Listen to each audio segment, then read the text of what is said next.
नमस्कार सभी को। पॉलिटिकल साइंस की ऑनलाइन क्लास में आपका स्वागत है। और बच्चों, आज का हमारा जो टॉपिक है वो है संसद के बारे में।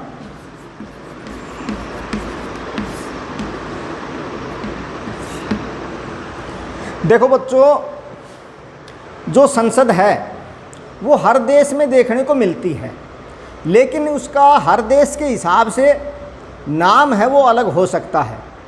जैसे उदाहरण के तौर पर मैं आपको बताना चाहूँगा कि जैसे अपना पड़ोसी देश है बांग्लादेश,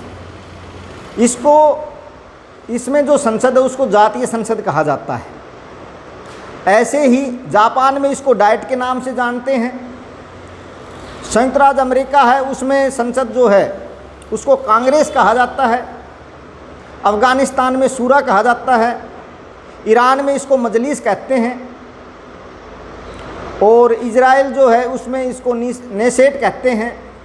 कहने का मतलब मेरा ये है, हर देश में संसद देखने को मिलती है, चाहे उसका हर देश के हिसाब से जो है वो नाम अलग हो सकता है। नेपाल जो है हमारा पड़ोसी जो देश है, इसमें इसको राष्ट्रीय पंचायत कहते हैं संसद को। हमारी जो पार्लियामेंट है, हमारा जो पार्लियामेंट है उसको हम संसद के नाम से ही संबोधित करते हैं। तो जो भारतीय संसद है, इसकी संरचना के बारे में आज मैं आपको बताना चाहूँगा। भारतीय संसद जो है इसके 3 अंग माने जाते हैं। 3 अंगों से मिलकर भारतीय संसद बनती है। भारतीय संविधान का अनुच्छेद 79 कहता है कि भारत की जो संसद है वो है लोकसभा जमा राज्यसभा जमा राष्ट्रपति। इन तीनों से जो है मिलकर है वो संसद का निर्माण होता है।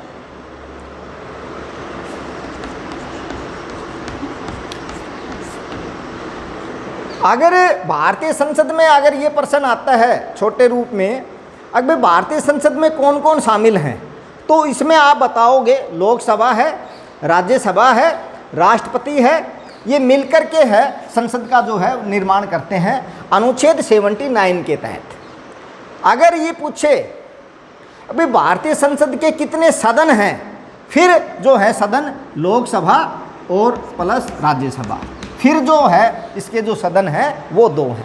इस चीज़ का आपने ध्यान रखना है। तो भारतीय संविधान के अनुच्छेद 79 में जो है भारत की संसद का वर्णन किया गया है। भारतीय संसद के बेटा 2 सदन हैं। एक है लोकसभा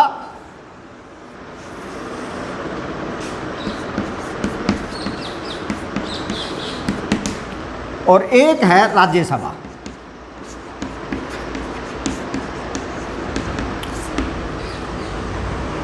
इस पीरियड में जो है हम लोकसभा के बारे में जो है पूरी जानकारी प्राप्त करेंगे और अगला जो पीरियड आएगा उसमें राज्यसभा के बारे में जानते हैं।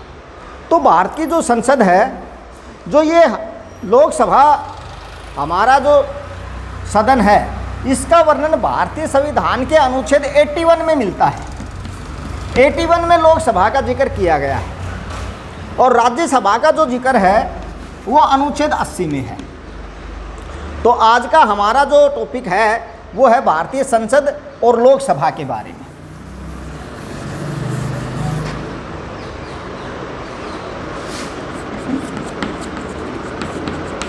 लोकसभा, जैसे मैंने आपको बताया, इसका वर्णन भारतीय संविधान के अनुच्छेद 81 में दिया गया है। लोकसभा को कई अन्य नामों से भी पुकारते हैं।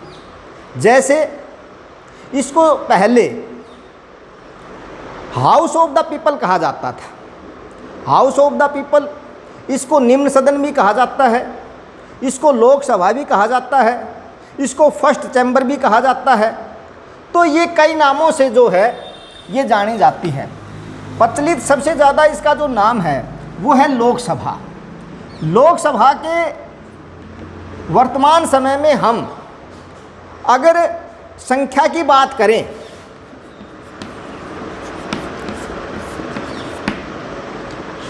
तो भारतीय वर्तमान समय में जो लोकसभा की संख्या है वो अधिक से अधिक 552 जो है वो हो सकती है।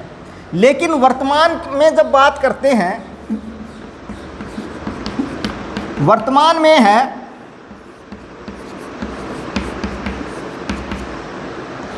545। संविधान में कहा गया है अगर लोकसभा में अधिक से अधिक संख्या 552 हो सकती है। 550 जो है वो निर्वाचित और जो 2 सदस्य हैं वो एंग्लो इंडियन समुदाय के। लेकिन वर्तमान समय में जो है 543 निर्वाचित सीटें हैं और जो 2 एंग्लो इंडियन समुदाय के हैं, तो टोटल जो लोकसभा की वर्तमान में सदस्य संख्या है वो 545 निश्चित की गई है। जो ये 543 हैं इसको पूरे देश के निर्वाचन क्षेत्रों में बांट दिया गया है। हर राज्य की जनसंख्या के अनुसार इसको पूरे जो देश के राज्य हैं या केंद्र शासित प्रदेश हैं उसमें बांट दिया जाता है। जैसे हरियाणा है, हरियाणा में 543 में से हमारे सीट बांटे आएंगे 10। ऐसे जैसे राजस्थान है उसमें लोकसभा की सीटें हैं 25। गुजरात है उसमें लोकसभा की सीटें हैं 26। ऐसे ही केरल है उसमें लोकसभा की सीटें हैं 20। बिहार है उसमें लोकसभा की सीटें हैं 40। महाराष्ट्र है उसमें लोकसभा की सीटें हैं 48। और सबसे ज़्यादा लोकसभा की जो सीटें हैं वो हैं यूपी के अंदर, उत्तर प्रदेश, और वहाँ पर लोकसभा की कुल जो सीटें हैं वो हैं 80 सीटें जो हैं सबसे ज़्यादा यूपी के अंदर हैं। तो इन 543 निर्वाचित सीटों को जो है पूरे देश में बांट दिया जाता है। दूसरा जो ये 2 सीटें हैं वो हैं बेटा एंग्लो इंडियन। 2 सीटें राष्ट्रपति मनोनीत करता है। अगर राष्ट्रपति ये देखे अगर लोकसभा में एंग्लो इंडियन के सदस्यों को प्रतिनिधित्व नहीं मिला है तो वो लोकसभा की 2 सीटें जो हैं वो मनोनीत कर सकता है। तो टोटल जो हैं वो 545 हो गई। लेकिन एंग्लो इंडियन, सबसे पहले तो आपको ये पता होना चाहिए भाई एंग्लो इंडियन है कौन। एंग्लो इंडियन हम किसे कहेंगे? तो एंग्लो इंडियन से संबंधित जो पर्सन है वो हमारे अनुच्छेद इसकी जो परिभाषा है हमें 2 अनुच्छेदों में देखने को मिलती है। अनुच्छेद 331 और अनुच्छेद 366। अनुच्छेद 331 में तो कहा गया है भाई राष्ट्रपति 2 सदस्यों को लोकसभा में मनोनीत करेगा। और अनुच्छेद 366 में जो है इसकी परिभाषा दी गई है भाई एंग्लो इंडियन कौन होगा। तो एंग्लो इंडियन कौन होगा इसके बारे में मैं बताना चाहूँगा। अनुच्छेद 366 के अनुसार भारत में कोई भी जिसका दादा परदादा पिताजी मतलब पितृपक्ष से अगर वो यूरोपियन समुदाय का रहा हो, उनकी जो संतान उत्पत्ति है वो संतान हुई उसको एंग्लो इंडियन के नाम से जानते हैं। जैसे उदाहरण के तौर पर अंग्रेज़ों ने भारत पर जो है काफ़ी सालों तक शासन किया। अंग्रेज़ों के साथ साथ दूसरे जो थे वो भी जो हैं भारत पर उन्होंने भी शासन किया था थोड़े थोड़े जो रूपों में। तो क्या हुआ कि बहुत से यूरोप के समुदाय जो थे अंग्रेज़ों ने भारतीय स्त्रियों से शादी की और उनसे जो संतान उत्पत्ति हुई उसको हम एंग्लो इंडियन के नाम से जानते हैं। अनुच्छेद 366 में एंग्लो इंडियन की स्पष्ट परिभाषा दी गई है कि जो यूरोपीय समुदाय का और जो पितृपक्ष से है, कहने का मतलब माता की तरफ से नहीं, पितृपक्ष से, जिसका पिताजी दादा या परदादा यूरोपीय मूल का हो तो वो एंग्लो इंडियन कहलाएगा। तो आशा है ये आपको बात पता जो है वो चल गया होगा। भाई एंग्लो इंडियन के 2 सदस्यों को जो है राष्ट्रपति है लोकसभा में मनोनीत करता है। लेकिन अब इसके बारे में वर्तमान समय में आपने इसमें एक बात जो है वो जानकारी रखनी है कि दिसंबर 2019 में संविधान का 126वां संशोधन विधेयक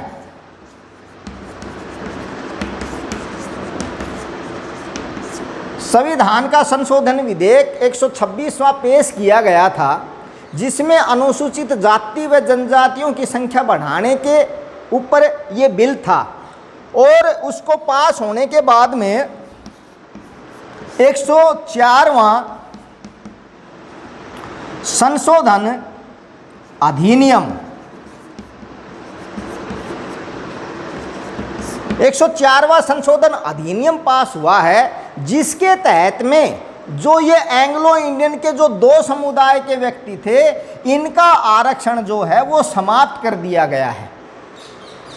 और आरक्षण समाप्त होने की वजह से क्या है, अब भारत में कुल निर्वाचित जो है सदस्य ही बच गए।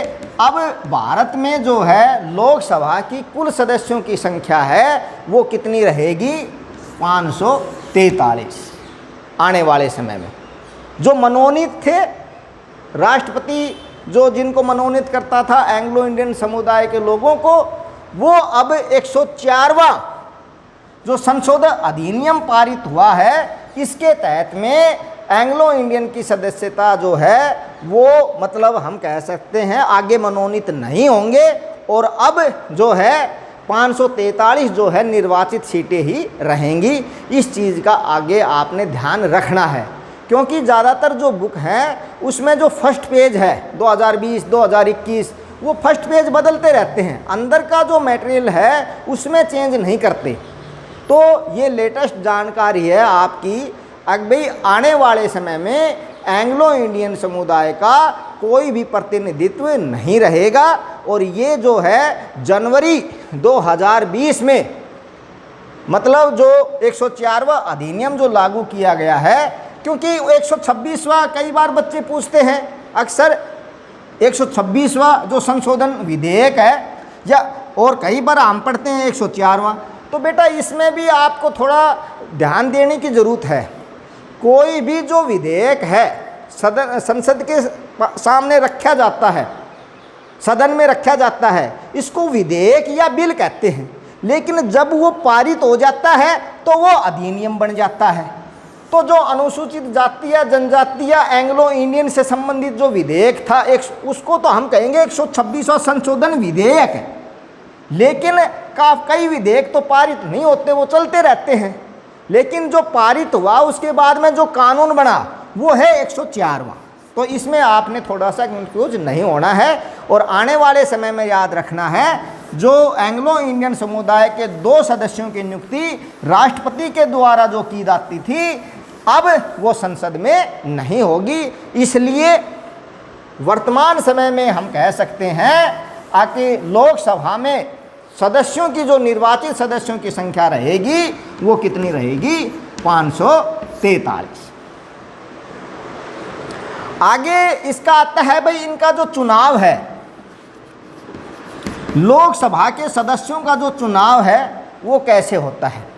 तो लोकसभा के सदस्यों का चुनाव है वो प्रत्यक्ष रूप से जनता के द्वारा किया जाता है, प्रत्यक्ष चुनाव प्रणाली के द्वारा होता है। प्रत्यक्ष चुनाव का मतलब होता है जनता स्वयं वोट डाल करके जब किसी का चुनाव करती है उसको कहते हैं प्रत्यक्ष चुनाव।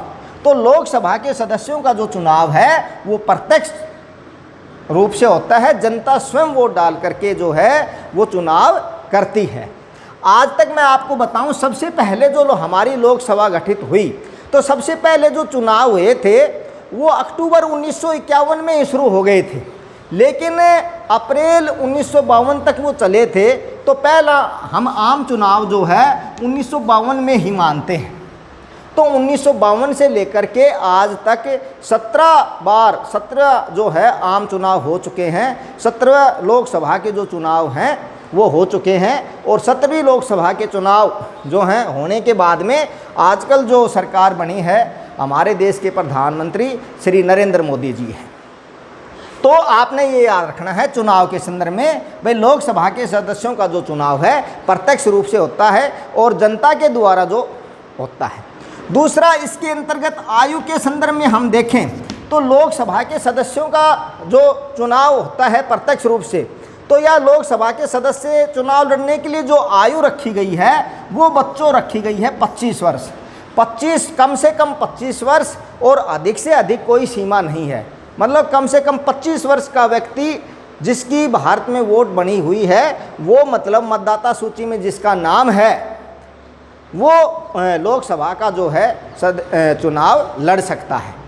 इसके योग्यता के संदर्भ में भी हम यही कह सकते हैं भाई वो भारत का नागरिक होना चाहिए, उसकी आयु 25 वर्ष से कम नहीं होनी चाहिए, और संसद समय समय पर जो कानून बनाती है चुनाव से संबंधित वो उसकी योग्यता पूरी होनी चाहिए। जैसे आजकल है भाई लाभ के पद पर नहीं होना चाहिए, तो ये इसके लिए योग्यता निर्धारित की गई है। तो लोकसभा का सदस्य बनने के लिए जो न्यूनतम जो आयु रखी गई है वो है 25 वर्ष। अब जो ये आयु की जो है ना, इन चीज़ों का तो पेपर में काफ़ी आता है, आपको वैसे याद रखना चाहिए। जैसे उदाहरण के तौर पर भाई वोट डालने की आयु है वो है 18 वर्ष। ग्राम पंचायत या नगर पालिका का चुनाव जो लड़ने की जो आयु रखी गई है वो रखी गई है बेटा 21 वर्ष। लोकसभा का चुनाव लड़ने के लिए जो आयु रखी गई है वो है 25 वर्ष। राज्यसभा का चुनाव लड़ने के लिए जो आयु रखी गई है वो है 30 वर्ष। और राष्ट्रपति और उपराष्ट्रपति का चुनाव लड़ने के लिए जो आयु रखी गई है वो है 35 वर्ष। तो इनको आपको वैसे ही इन जो है पता होना चाहिए। तो लोकसभा का जो चुनाव लड़ने की जो आयु है वो 25 वर्ष है, वो निर्धारित की गई है। अब लोकसभा का चुनाव हुआ और जो ये 543 सदस्य निर्वाचित होके आ गए, तो सबसे पहले जो है इसमें प्रोटेम स्पीकर जो है नियुक्त किया जाता है। प्रोटेम स्पीकर, प्रोटेम स्पीकर का जो है संविधान जो है उसमें तो कह रखा है अगर भाई राष्ट्रपति या राष्ट्रपति के द्वारा जो अधिकृत व्यक्ति है वो लोकसभा के सदस्य जो हैं उनको शपथ दिलाएगा। तो इसलिए मोस्टली होता क्या है कि लोकसभा जब इसका गठन होता है तो उसके बाद में जो भी सबसे एक्सपीरियंस सांसद चुन के आते हैं, क्योंकि एक जो व्यक्ति है वो कई बार जनता जो है वोट दे करके उनको पसंद करती है, तो वो कई बार चुने जाते हैं।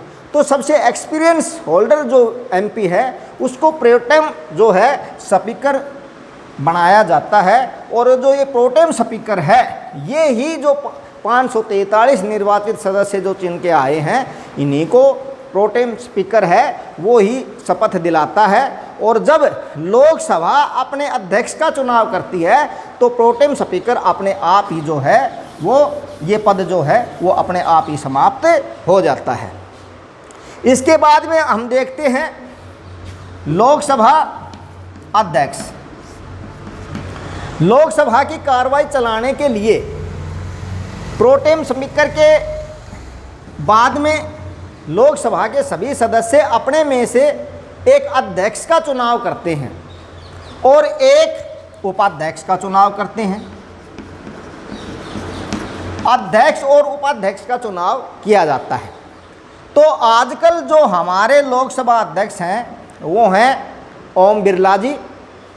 और लोकसभा अध्यक्ष सब बहुत महत्वपूर्ण पद होता है, क्योंकि कोई भी पूरी जो सदन की जो कार्रवाई चलाने की जो जिम्मेवारी है वो लोकसभा अध्यक्ष की ही होती है।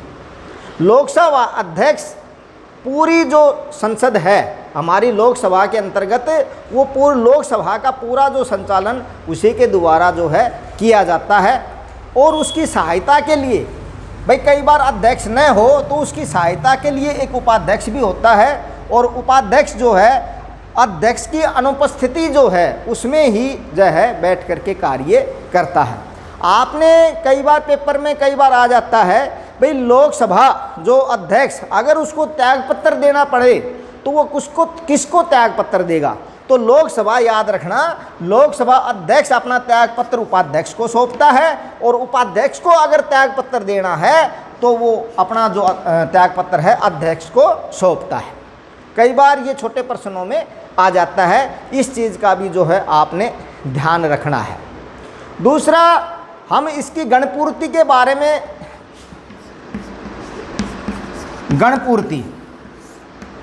गणपूर्ति के बारे में ये है भाई, लोकसभा की कुल सदस्य जो संख्या है उसका 1/10%, 1/10% अगर सदस्य होते हैं इकट्ठे तो ही जो है लोकसभा की कार्रवाई आगे चलती है। अगर 1/10 सदस्य भी नहीं जुटते तो फिर है लोकसभा की कार्रवाई आगे नहीं चलती है।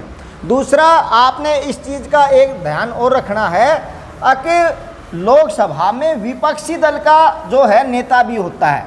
1977 ईस्वी में विपक्षी दल को एक संवैधानिक मान्यता प्राप्त हुई है।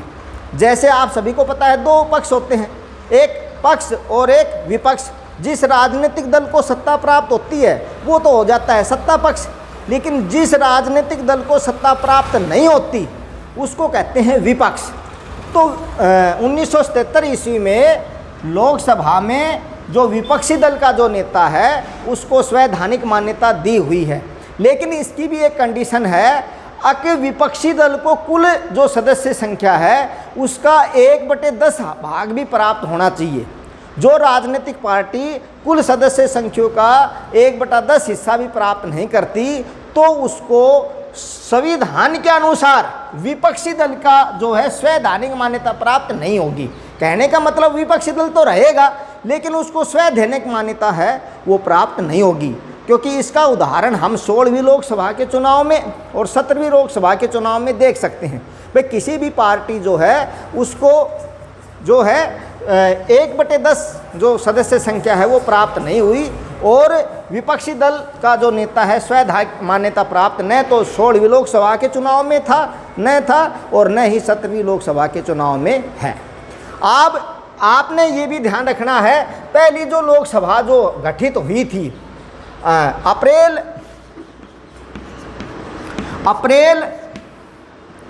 1952 ईस्वी में पहली लोकसभा का गठन हुआ था बच्चों, और 13 मई 1952 ईस्वी को लोकसभा की जो है पहली बैठक मानी जाती है, पहली बैठक हुई थी। और पहली बैठक की जो अध्यक्षता है वो पहले अध्यक्ष हमारे हुए हैं जीवी मावलंकर। जीवी मावलंकर पहले लोकसभा ये अध्यक्ष हुए हैं। और आज वर्तमान समय में मैंने आपको बता दिया है ओम बिरला जी हैं हमारे लोकसभा के अध्यक्ष, और वो इस सदन की कार्रवाई चलाते हैं। जीवी मावलंकर जो हैं वो पहले हमारे पहले लोकसभा के अध्यक्ष रहे हैं, और ये ऐसे अध्यक्ष रहे हैं इनके जो है सीट पे ही इनकी जो है मृत्यु हो गई थी, बीच में ही इनकी मृत्यु हो गई थी। बीच में जाने वाले हमारे दो ही अध्यक्ष लोकसभा अध्यक्ष हुए हैं, एक तो जीवी मावलंकर और एक जीएमसी बालयोगी। तो ये अध्यक्ष के बारे में है, पूरी जो संसद के बारे में जो है कार्रवाई चलाने की जिम्मेवारी इन्हीं की होती है। आशा है आपको इस लेक्चर में पूरी लोकसभा के बारे में जो है जानकारी मिल गई होगी। इसके बारे में एक थोड़ा सा मेरे ध्यान और आ रहा है कि लोकसभा में जो है जो ये 543 सीटें हैं, इनमें जो है 84 सीटें जो हैं एससी की रिजर्व हैं, और 47 जो सीटें हैं वो हैं एसटी की। अनुसूचित जाति और अनुसूचित जनजातियों को भी लोकसभा में आरक्षण दिया हुआ है। जैसे उदाहरण के तौर पर हरियाणा में जो अम्बाड़ा और हमारी जो सिरसा लोकसभा क्षेत्र है वो अनुसूचित जाति के अंतर्गत आता है। इसमें सिर्फ अनुसूचित जाति का ही व्यक्ति खड़ा चुनाव में हो सकता है। वोट सभी देंगे लेकिन अनुसूचित जाति का व्यक्ति ही चुनाव में खड़ा हो सकता है। तो इसलिए मैं आपको बताना चाहूँगा, लोकसभा में कुल अनुसूचित जाति को आरक्षण है 84 सीटें और अनुसूचित जनजातियों को हैं 47 सीटें। सबसे ज़्यादा जो है एससी को जो है यूपी में सबसे ज़्यादा सीटें आरक्षित हैं और एसटी की सबसे ज़्यादा हैं मध्य प्रदेश में। आशा है इस पीरियड में आपको समझ में आ गया होगा लोकसभा के बारे में। धन्यवाद।